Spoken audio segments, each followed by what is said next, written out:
बोलो गणेश भगवान की जय। बोलो ब्रह्म विष्णु भगवान की जय। बोलो शंकर भगवान की जय। ओम पार्वती पतये शिव हर हर हर महादेव। ओम प्रातः स्मरामि गणनाथं नाथबन्धुं सिन्दूरपूरपरिशोभितगण्डयुग्मम् ओद्यण्डविघ्नपरिखण्डनचण्डदण्ड माखण्डलादिशूरदायकवृन्दवन्द्यम् प्रातः स्मरामि भवभीतिमहार्तिनाशं नारायणं गरुडवाहनमब्जनाभं ग्राहाविभूतवरवारणमुक्तेतुं चक्रायुधं तरुणवारिजवत्वनेत्रम् प्रातः स्मरामि भवभीतिहरं सुरेशं गंगाधरं वृषभवाहनमम्बिकेशं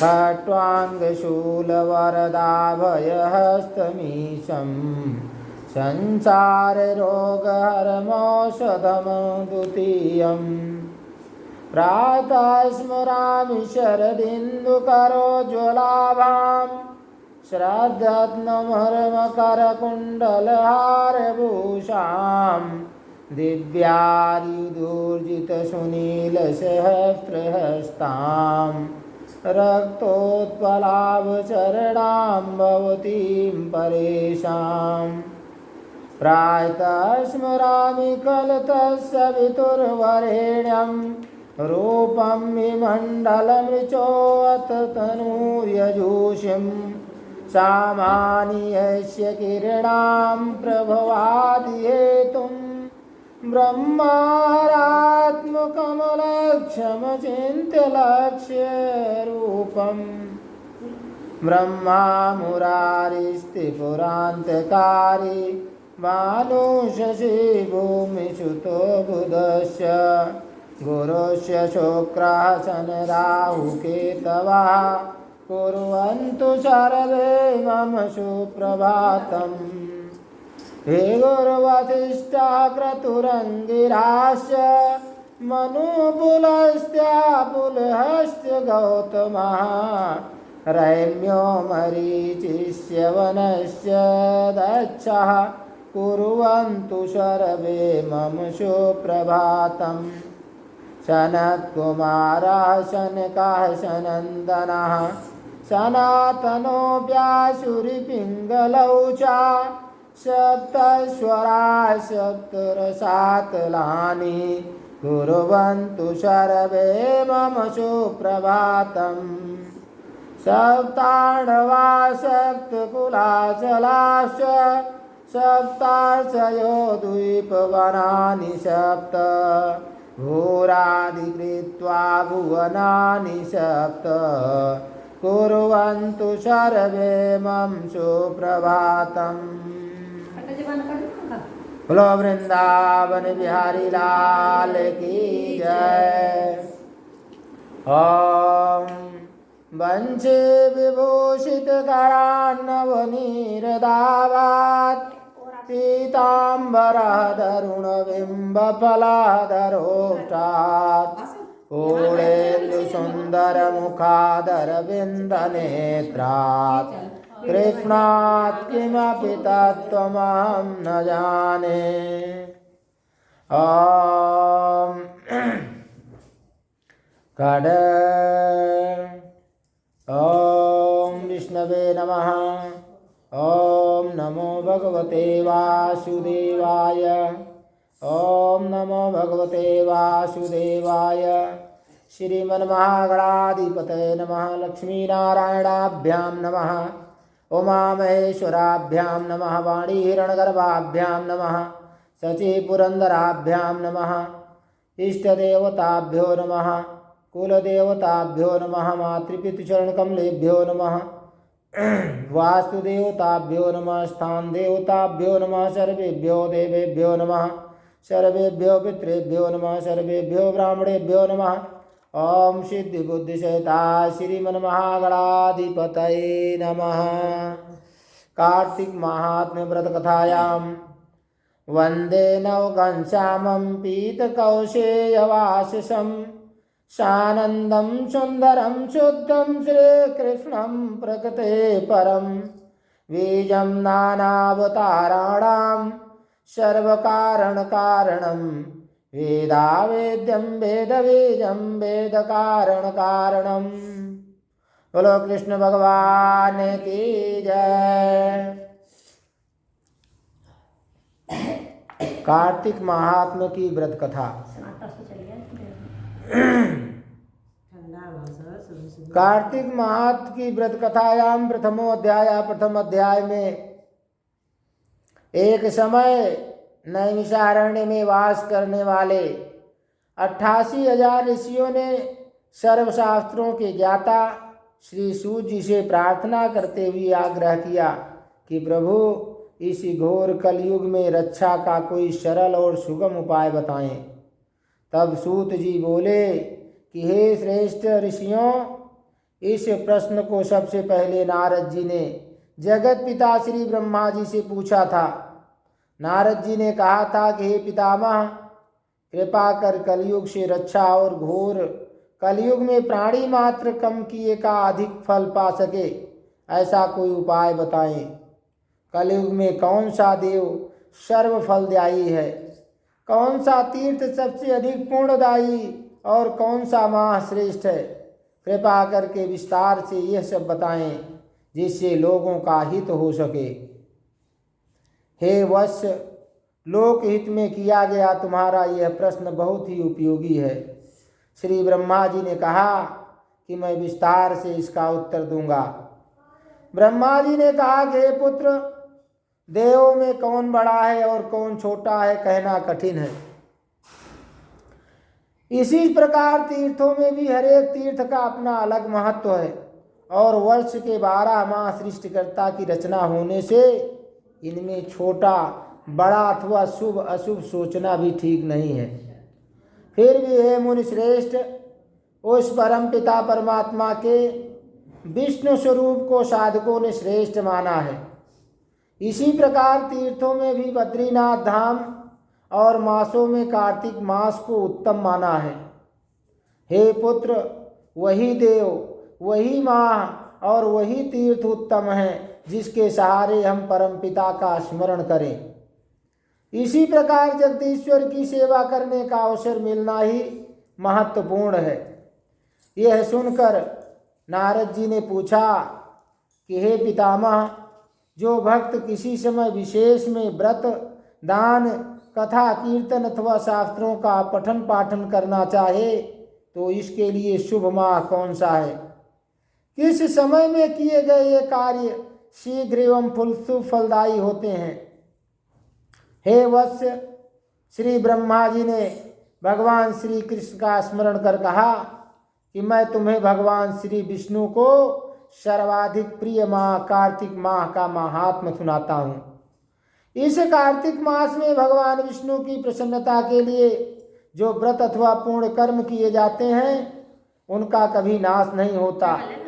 इस माह में जो मनुष्य भगवान की पूजा अर्चना विधि विधान से करते हैं और पूर्ण श्रद्धा युक्त होकर जप तप व्रत कथा श्रवण और दान पुण्य आदि करते हैं, वह परम पद के अधिकारी हो जाते हैं।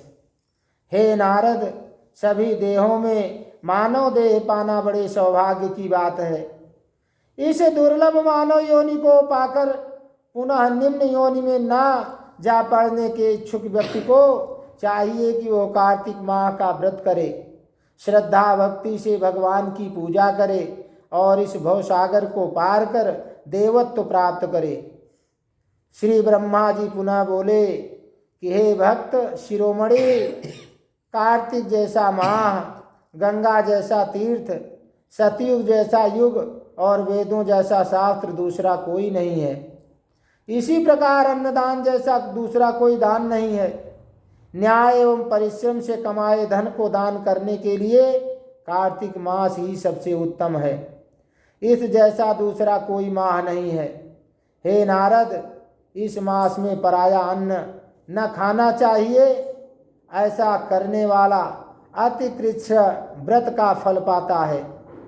हे मुनिश्रेष्ठ, जो मनुष्य पापों से मुक्ति की चाह रखता हो उसे इस माह में भगवान वासुदेव का स्मरण करना चाहिए।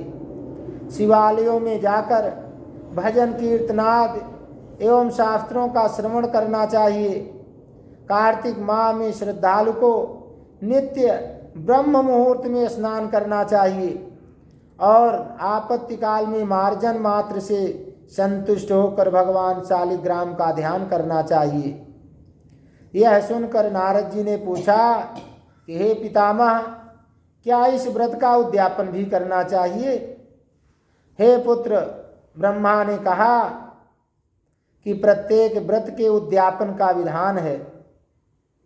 इस कलिकाल में संकल्प लेकर किए गए व्रत का पूर्ण हो जाना भगवान की कृपा को ही दर्शाता है। इसके लिए उद्यापन की व्यवस्था है। हे ऋषि श्रेष्ठ, कार्तिक मास में दीपदान का भी विशेष महत्व है। तुलसी और आंवले के पूजन के फल का तो कहना ही क्या है। भगवान शालिग्राम की प्रसन्नता के लिए तुलसी और आंवले का पूजन करना चाहिए। भगवान विष्णु के भक्त को चाहिए कि तन मन से अपने गुरु की सेवा करे। संतोषी ब्राह्मण को सपत्नीक सादर आमंत्रित कर उनका सत्कार करे और प्रेम पूर्वक भोजन करावे तथा वस्त्र, छाता, जूता, रत्न, स्वर्णादि भेंट कर उनका आशीर्वाद ले। हे ऋषि देव, कार्तिक मास में प्रातः अरुणोदय सूर्योदय काल में भगवान विष्णु का पूजन करना मोक्षदायी होता है। किसी पवित्र नदी, तालाब, सरोवर अथवा कूप जल से स्नान कर पूजन करना, पाठ अथवा कथा सुनना चाहिए और सुपात्र याचक को दान देने से श्रद्धालु व्यक्ति के पितरों का भी उद्धार हो जाता है। हे नारद, कार्तिक मास में जो श्रद्धालु भगवान विष्णु का कमल पुष्पों से पूजन करता है वह जन्म जन्म के पापों से मुक्त हो जाता है। कार्तिक मास में जो श्रद्धालु भगवान विष्णु के द्वादश अक्षर मंत्र ओम नमो भगवते वासुदेवाय का जाप करते हुए प्रत्येक जाप के साथ भगवान श्री विष्णु को तुलसी दल, तुलसी का एक पत्ता एक दल कहलाता है, अर्पित करता है, वह मोती दान जैसा करने का फल प्राप्त करता है। जो श्रद्धालु भगवान विष्णु की आरती कर प्रसाद स्वरूप प्रभु की मूर्ति के सम्मुख तुलसी दल अर्पित करता है उसे सहज ही भगवान की कृपा प्राप्त हो जाती है। जो श्रद्धालु तुलसी दल पहले भगवान को चढ़ाए और फिर प्रसाद रूप में स्वयं ग्रहण करे उसके शरीर की शुद्धि हो जाती है। हे पुत्र, कार्तिक माह में भगवान के नाम स्मरण की बड़ी महिमा है।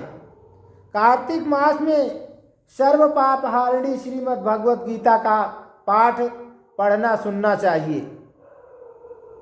स्कंद पुराण के अनुसार कार्तिक मास में गीता का पाठ करने वाले के पुण्य अनंत होते हैं।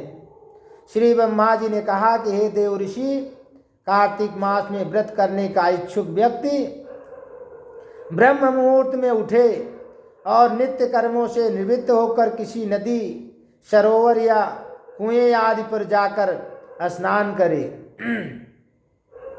यदि ऐसा संभव न हो तो जल पर ही, घर पर ही शुद्ध जल से स्नान करके व्रत का संकल्प उठावे। हे नारद, पूजा अर्चना में संकल्प का बड़ा महत्व है।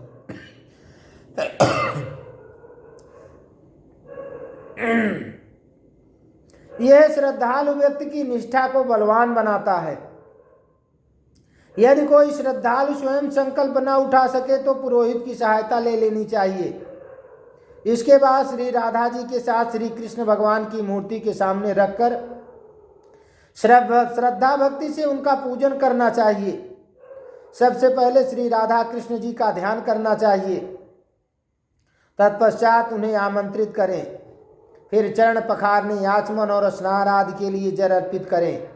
वस्त्र, तिलक, पुष्प और अक्षत चढ़ावें। इसके बाद धूप व दीप दिखावें। तत्पश्चात श्रद्धापूर्वक नैवेद्य अर्पित करें। इसके बाद पान सुपारी अर्पित करें। फिर प्रदक्षिणा कर भगवान को नमस्कार करें। नमस्कार करने के उपरांत भगवान को तुलसी मंजरी अर्पित करनी चाहिए। यह पूजन की षोडशोपचार विधि है। हे नारद, इस प्रकार भगवान का पूजन करने से व्रत का पूर्ण फल प्राप्त होता है। हे महर्षि, इस बात को तुम्हारे अतिरिक्त भली प्रकार कौन समझ सका है कि भगवान तो भगवान भावना के भूखे हैं, अतः श्रद्धालु को बड़ी श्रद्धा और भक्ति के साथ भगवान का पूजन करना चाहिए। जिसकी जैसी भावना होती है प्रभु उसे वैसा ही फल देते हैं। पूजन करने के बाद भगवान के नाम का कीर्तन करना चाहिए। कार्तिक मास का यह संकल्प संयम और श्रद्धा से पूरा करने वाला मनचाहा फल पाता है। बोलो विष्णु भगवान की जय। बोलो कृष्ण भगवान की जय। ये पहला अध्याय समाप्त हुआ। बोलो वृंदावन बिहारी लाल की जय। हरे कृष्ण कृष्ण कृष्ण हरे हरे, हरे कृष्ण कृष्ण कृष्ण हरे हरे, हरे कृष्ण कृष्ण कृष्ण हरे हरे। पंडित जी, जिस दिन दीप दान हो या ये पृथ्वी की पूजा होती है, सब हमें एक दिन पहले बताते रहिए, हम भूल जाते हैं।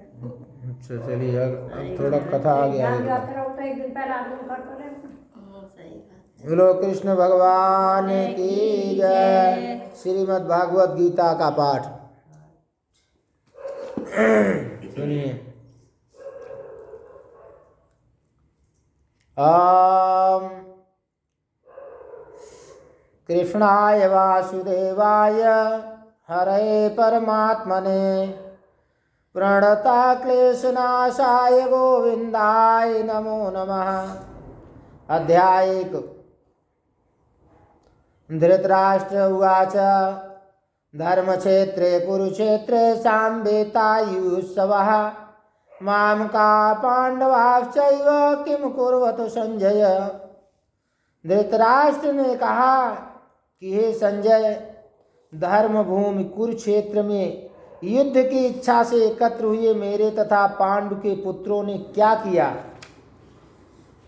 संजय उवाच, संजय ने कहा कि दृष्ट्वा तु पांडवानीकं व्यूढ़ं दुर्योधनस्तदा आचार्यमुपस संगम्य राजा वचनम ब्रवीत।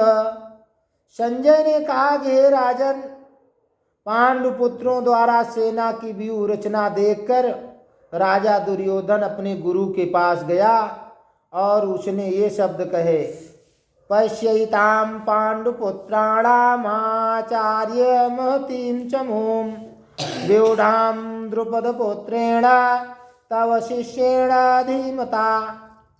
हे आचार्य, पांडुपुत्रों की विशाल सेना को देखें, जिसे आपके बुद्धिमान शिष्य द्रुपद के पुत्र ने इतने कौशल से व्यवस्थित किया है। अत्र शूरा महेश्वासा भीमार्जुन समायुधि युधानो विराटश्च द्रुपदश्च महारथः। इस सेना में भीम तथा अर्जुन के समान युद्ध करने वाले अनेक वीर धनुर्धर हैं, यथा महारथी युधान, विराट तथा द्रुपद। धृष्ट केतुश्चेति कांतिकीतानः काशीराजश्च वीरवान पुरजित कुंती भोजश्च शैब्यश्च नुरपुंगवः। इनके साथ ही धृष्ट केतु, चेकितान, काशीराज, पुरजित, कुंती भोज तथा शैब्य जैसे महान शक्तिशाली योद्धा भी हैं। युधामन्युश्च विक्रांत उत्तमोजाश्च वीर्यवान सौभद्रो द्रौपदेयाश्च सर्व एव महारथा। पराक्रमी युधामन्यु, अत्यंत शक्तिशाली उत्तमौजा, सुभद्रा का पुत्र तथा द्रौपदी के पुत्र, ये सभी महारथी हैं। अस्माकं तु विशिष्टां ये तन्निबोध द्विजोत्तम नायकामं सैन्यस्य संज्ञार्थं तान् ब्रवीमि ते। किंतु हे ब्राह्मण श्रेष्ठ, आपकी सूचना के लिए मैं अपनी सेना के उन नायकों के विषय में बताना चाहूँगा जो मेरी सेना को संचालित करने में विशेष रूप से निपुण हैं। भवान भीष्मश्च कर्णश्च कृपश्च समितिञ्जयः अश्वत्थामा विकर्णश्च सामदत्तिस्तथैव च। मेरी सेना में स्वयं आप, भीष्म, कर्ण, कृपाचार्य, अश्वत्थामा, विकर्ण तथा सोमदत्त का पुत्र भूरिश्रवादि है जो युद्ध में सदैव विजयी रहे हैं। अन्ये चा बहवः शूरा मदर्थे त्यक्त जीविता नानाशः नानाशस्त्रं प्रहरणा सर्वे युद्ध विशारदा। ऐसे अन्य अनेक वीर भी हैं जो मेरे लिए अपना जीवन त्याग करने के लिए उद्यत हैं। वे विभिन्न प्रकार के हथियारों से सुसज्जित हैं और युद्ध विद्या में निपुण हैं। अपर्याप्तं तदस्माकं बलं भीष्माभिरक्षितं पर्याप्तं त्विदमेतेषां बलं भीमाभिरक्षितं। हमारी शक्ति अपरिमेय है और हम सब पितामह सब भली भांति संरक्षित हैं, जबकि पांडवों की शक्ति भीम द्वारा भली भांति संरक्षित होकर भी सीमित है। अयनेषु च सर्वेषु यथा भागम उपस्थिता भीष्ममेवाभिरक्षन्तु भवन्तः सर्वे एव हि। अतएव सैन्य व्यूह में अपने अपने मोर्चों पर खड़े रहकर आप सभी भीष्म पितामह को पूरी पूरी सहायता दें। तस्य संजन यन्हर्षं कुर्वृद्धः पितामह सिंहनादं विनद्योश्चैः शंखं दद्मौ प्रतापवान। तब कुरुवंश के वयोबुद्ध प्रताप परम प्रतापी एवं वृद्ध पितामह ने सिंह गर्जना की सी ध्वनि करने वाले अपने शंख को उच्च स्वर से बजाया, जिससे दुर्योधन को हर्ष हुआ। तथा शंखाश्च भैर्यश्च पणवानक गोमुखा सहसैवाभ्य हन्यन्त सशब्दस्तु मूलोऽभवत्। तत्पश्चात शंख, नगाड़े, बिगुल, तुरही तथा सींग सहसा एक साथ बज उठे। वह समवेत स्वर अत्यंत कोलाहलपूर्ण था। ततः श्वेतैर्हरयैर्युक्तैः महति स्यन्दने स्थितौ माधवः पाण्डवश्चैव दिव्यौ शंखौ प्रदद्मतुः। दूसरी ओर से श्वेत घोड़ों द्वारा खींचे जाने वाले विशाल रथ पर आसीन कृष्ण तथा अर्जुन ने अपने अपने दिव्य शंख बजाए। पांचजन्यम हृषिकेशो देवदत्तं धनंजयः पौंड्रम दद्मौ महाशंखं भीर्मकर्मा वृकोदरः। भगवान श्री कृष्ण ने अपना पांचजन्य शंख बजाया। अर्जुन ने देवदत्त शंख तथा अतिभोजी एवं अतिमानवीय कार्य करने वाले भीम ने पौंड्र नामक भयंकर शंख बजाया। बोलो विष्णु भगवान की जय।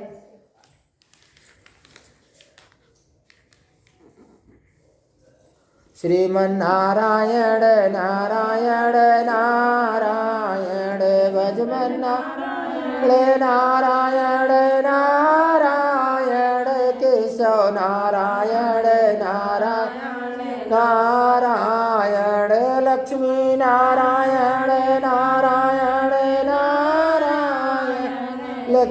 नारायण नारायण नारायण।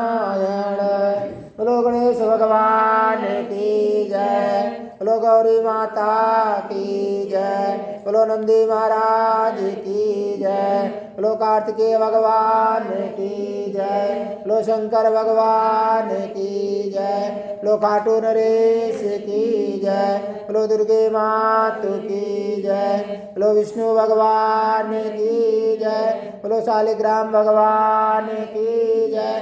बोलो महालक्ष्मी माता की जय। बोलो बांके बिहारी लाल की जय। बोलो राधा रानी सरकार की जय। बोलो काल भैरवनाथ की जय। बोलो महाकाली माता की जय। बोलो सियापति रामचंद्र की जय। बोलो पंचमुखी बालाजी महाराज की जय। बोलो शनिदेव महाराज की जय। बोलो शीतला माता की जय। बोलो तुलसी माता की जय। बोलो सभी देवी देवताओं की जय। बोलो सांचे दरबार की जय। बोलो शंकर भगवान की जय। ओम पार्वती पतये शिव हर हर हर महादेव। जय हो समस्त देवी देवताओं।